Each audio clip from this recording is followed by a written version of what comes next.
بس اهو كده بقى المقاس مظبوط. ده هيبقى تحفة لما يخلص. هو انت بتعمل ايه؟ انا بعمل صليب. في جماعة كده طالبينه مني علشان يزينوا بيه مدخل البيت بتاعهم. طب هو انت عارف ايه هو الصليب ده اصلا؟ ما انتي قلتي قبل كده في حلقة الصليب كأداة اعدام ان الصليب ده وسيلة لاعدام العبيد زمان. بس اللي انا مش فاهمه بقى، هما ليه بيفتخروا بيه قوي كده ويحطوه في سلاسل وعلى باب البيوت وهو كان معناه لعنة وعار؟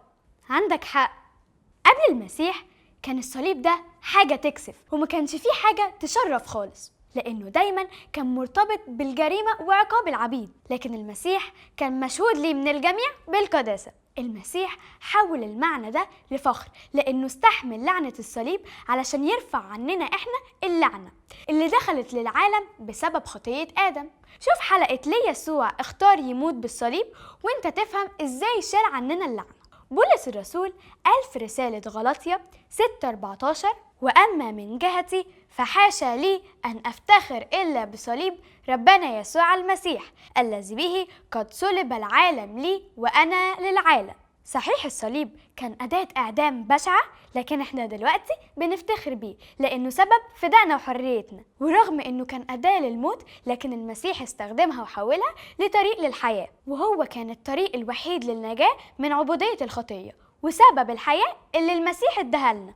عن طريق الصليب الله ورانا حبه الغير مشروط. ازاي هو احب الانسان لدرجه تخليه يتحمل كل ده علشان يوهب له الحياه الابديه ويرجعه تاني يعيش معاه على طول زي ما كانت خطته في بدايه الخليقه. المسيح اتحمل الموت بالطريقه البشعه دي رغم انه كان بلا خطيه، زي ما قال الكتاب في رساله كورنثوس الثانيه 5:21: لأنه جعل الذي لن يعرف خطية خطية لأجلنا لنصير نحن بر الله فيه. وكمان المسيح نفسه قال في إنجيل يوحنا: من منكم يبكتني على خطية؟ حتى بيلاطس وقت المحاكمة قال إنه ما لقاش فيه أي خطية أو جريمة يستاهل عليها العقاب والموت. وممكن تقرأ القصة كاملة في إنجيل لوقا 23:13-15. عشان كده هو اتحمل كل ده عشان يرفع عننا عار الخطية، وده منتهى الحب.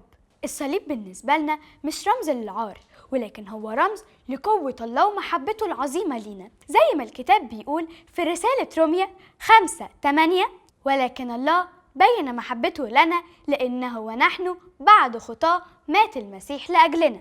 الخلاصة يا عزيزي إن اللي ما يعرفش كل ده عن الصليب هيكون شايف إن الصليب بس أداة إعدام وإهانة، لكن عندنا إحنا اللي فاهمين وعارفين كلمة الصليب بالنسبة لنا هي مصدر للفخر وتعبير عن محبة الله، بالظبط زي ما الكتاب قال في كورنثوس الأولى 1:18: فإن كلمة الصليب عند الهالكين جهالة، وأما عندنا نحن المخلصين فهي قوة الله. خصوصا إن الموضوع موقفش بس عند الصليب والموت، لكن قوة الله كمان ظهرت في القيامة. هتسألني إيه اللي يثبت إنه بعد ما اتصلب ومات قام من الموت فعلا؟ ده بقى اللي هجاوبك عليه في الحلقة الجاية. تابعوني على نفس الصفحة اللي بتشوفوني عليها دلوقتي. سلام.